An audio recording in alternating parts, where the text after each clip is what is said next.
I am pushing 70 years old, and over the decades, I've learned a thing or two about working with narcissists, working with people with Asperger's syndrome like myself. And I like to share with people those things that I have learned so that maybe they can help you. That's what we're going to talk about today specifically. We're going to talk about 6 phrases that people who are narcissists love to use on those of us who are susceptible, more so than others, to their bullying. Now, these apply to everybody. You don't have to be an empath. You don't have to be an Aspie. But if you've ever had to deal with a narcissist, chances are they targeted you for a particular reason. And that is because they saw you as being gullible. There's something about the way you talk, the way that you hold yourself, the way that you walk, your mannerisms, your personality. They saw, okay, here's an inroad. I can take advantage of this person. And when you do, there are some subtle signals. And one of those things are the phrases they use. Not just the words, but the actual phrases. Got 6 of them for you. So let's take a look at these, and I think these will help you a lot. Now, before we get started, real quick, I just thought of this. There's a lot more than 6. These are just 6 that I thought of when I was putting together my notes. But there could be, 100 or more. So if you can think of something that I didn't put on this list, what I'd like to invite you to do is share those in the comment section so other people can see them as well. So you can be part of the presentation in that sense. First phrase is this: I already told you. Years ago, I was in the hospital, and there was this little doctor, little woman, and I got to say, she seemed to be fairly competent at what she did, but as like one of those resident doctors, that works at the hospital, doesn't have a practice of her own. Turns out, I think I know why. But yeah, she was competent, but she was also kind of pushy. And one of the odd things about her is she wore high heels to work. A doctor in a hospital, they're on their feet all day long, and she wore high heels. I couldn't figure that out. Now, I'm wondering maybe if that just could be a very, very subtle sign of a narcissist. I'm not saying that all women who wear high heels are narcissists. If you're a man and you wear high heels, let's not even talk about that. But that doesn't mean she's a narcissist, but I'm wondering if you wear them to work and you don't have to, isn't it kind of like you're drawing attention to yourself, putting yourself above others? Well, she was kind of small, so maybe she just did it to increase her stature. 2 inches, 3 inches, however high they are, possibly. But I'm just guessing that could have been a subtle indication that she had a narcissistic personality or trait running through her. But I asked her a question. Came to the room and I asked her a question, and she snapped at me. Can you believe that? Yeah, of course you can. But she snapped at me and she said, I already told you that. Just really, really hateful. But when she said it, immediately after she said it, you could just see it in her face. She realized she had made a major, major mistake. She made a major error. And the reason is, I don't know about in your area, but in our area, they keep close tabs on medical professionals, on healthcare professionals. And if they do anything out of line, they hear about it. And they could even lose a promotion. Extreme cases, maybe lose their job. When you get out of the hospital in our area, or even after a doctor's visit, you will almost always get a call or something from from somebody who will ask how they did, what were your thoughts. And if somebody gets a bad review, they hear about it. And so she realized that she was going to be held accountable for saying that. I didn't say anything to anybody. If there were a pattern behavior like that, then I would probably say something, but I didn't. But the point is that that's just a way that narcissists come across sometimes, is, I already told you, you should remember. I shouldn't have to tell you this again. It never occurs to them, or seldom occurs to them, that maybe you forgot, or maybe you didn't understand, or maybe you're an old guy like me and you forget all kinds of things. Well, I wasn't that old at the time, so maybe that doesn't apply. Phrase number 2. Have you ever heard anybody say this? I knew that would happen. Seriously? These people know the future? Okay, so let's say you're working on a project. It really doesn't matter what the project is, but working on a project and something goes wrong. Something falls off or falls apart, whatever happens to happen. And the narcissist will say, and it doesn't have to be a narcissist, but in this case, the narcissist happens to say, I knew that would happen.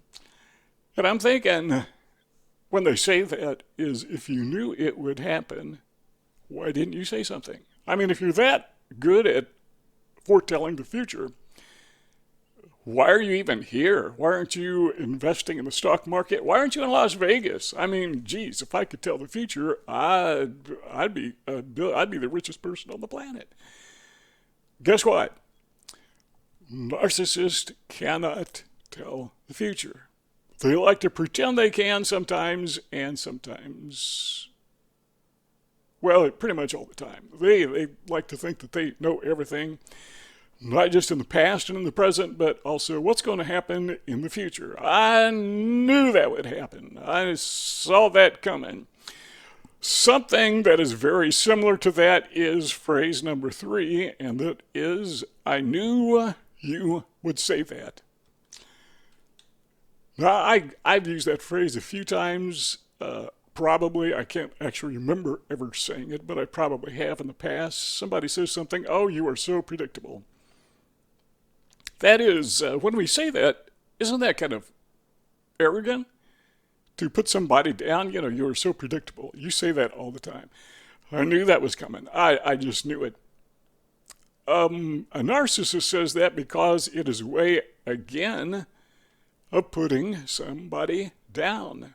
I knew you would say that. You're predictable. You're not like me that, well, what's wrong with being predictable? As an Ashby, actually, I am predictable. I eat pretty much the same thing every single day of the week. Pretty predictable. Maybe, narcissist, you don't mean it to be a compliment, but what's wrong with being predictable? What is wrong with saying things and people can expect you to say it? Well, at least they know who you are. Kind of like a narcissist, you can always expect them, once you figure them out, to be devious. Number 4. Phrase number 4 is this. Now, I kind of like this one. It's, what part of no don't you understand? Have you ever used that phrase? Chances are, I think most people have, because it's kind of amusing. Well, let me change that. The first time I heard it, I thought it was kind of funny. Yeah, I thought, yeah, it's funny. It's amusing. The second time I heard it, okay, yeah, that was amusing when I heard it before. But after 3 or 4 times of hearing people say, what part of no do you not understand? It just gets to be kind of dumb because it's not original. They're just repeating what somebody else said. Years ago, I was in a restaurant having dinner with another couple, my wife and I, and the wife turned to the husband. They were having some kind of conversation. I didn't hear what the question was, but she turned to him and snapped at him, kind of like the nurse, And she said, what part of no don't you understand? And you could tell by his expression, he's a little bit embarrassed because his wife was being a bit of a bully, kind of a narcissist in public. He never did answer her. So I did. Probably should have kept my mouth shut. But I looked at him and I said, yeah, what is it? Is it the N or the O? Got to be one of the two. I was being sarcastic, trying to add a little levity to the circumstance. Neither one of them cracked a smile. They didn't seem to think it was funny. They were busy having a little argument, and they wanted me, I think, to butt out of it. So what part of no don't you understand? Bullies love to use that. Narcissists love to use that phrase. It's a put down. It means I would never be as dumb as you are. I mean, I am superior in my understanding. That's implied, very implicit. Number 5 is this. You always, or maybe it's you never. Iterations basically of the same thing. Front and back, inverse, what's the other one? I don't know.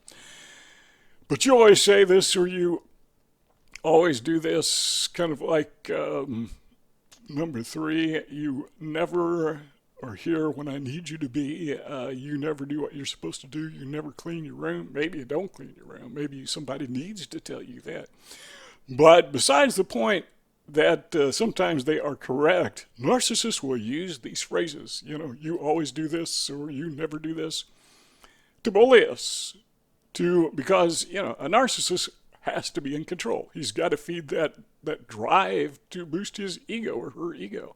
So they will use these phrases, you always do or say this, or you never do or say this. Sometimes it's true, but chances are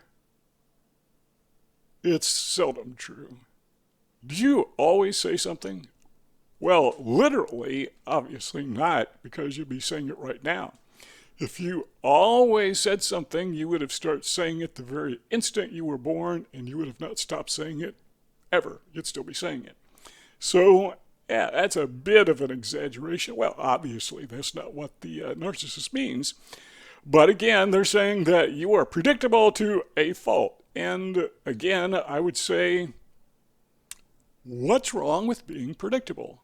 Unless you are doing something wrong, what's wrong with being predictable? I fail to see the problem. And so does the narcissist, because the narcissist really is not interested. He or she is not interested in honesty and integrity and objectivity. As I love to say, the objective is to be objective. Not to a narcissist. The objective is to boost their deflated ego. That's what they do. I want you to think in these terms. This thought just popped in my head, so I'm going to say it before we go on to the final point. But think of a tire that has a leak. So you get out your pump and you pump up the tire. And then it keeps on leaking. So you keep on pumping. So it keeps on leaking. So you keep on pumping. It's just never ending. Well, the narcissist needs his ego pumped up. And you are the supply, the air supply that pumps up his ego tire. And it never stops. He always has to have that supply. Otherwise, his ego will be deflated.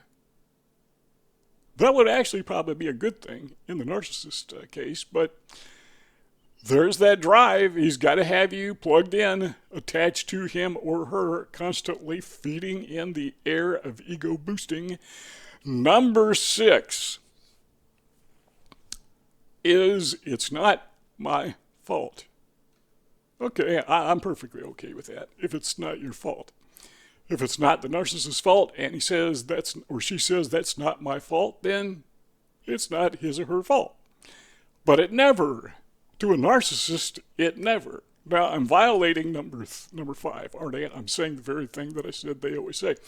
But in this case, I think it may be true that it's never their fault. Okay, sometimes, from their point of view, it's never their fault. Have you ever heard a narcissist say that he or she is wrong? I was wrong about that. I made a mistake. Sorry. Have you ever heard a narcissist apologize unless somehow their apology would benefit them? Very, very seldom. That just doesn't happen. So when somebody says, and again, as I tried to emphasize earlier, it's not just narcissists that use these phrases. They just overuse them. But yeah, sometimes we all say, it's not my fault, I didn't do it, don't blame me, or some other iteration of that, when really, yeah, it was our fault. We don't want to take the blame for it. We want to kind of, well, if it wasn't us, it got to be somebody else, right? So we're kind of sneaking out of it when we do that. Again, narcissists just overemphasize this phrase, use it so often. Though when you hear people saying these 6 phrases, and as I mentioned earlier, a lot more than 6, if you can think of more, let's just help everybody out who's watching the video and put it in the comment section so you can participate. In that sense, you can be a part of the discussion. On the screen, 2 rectangles.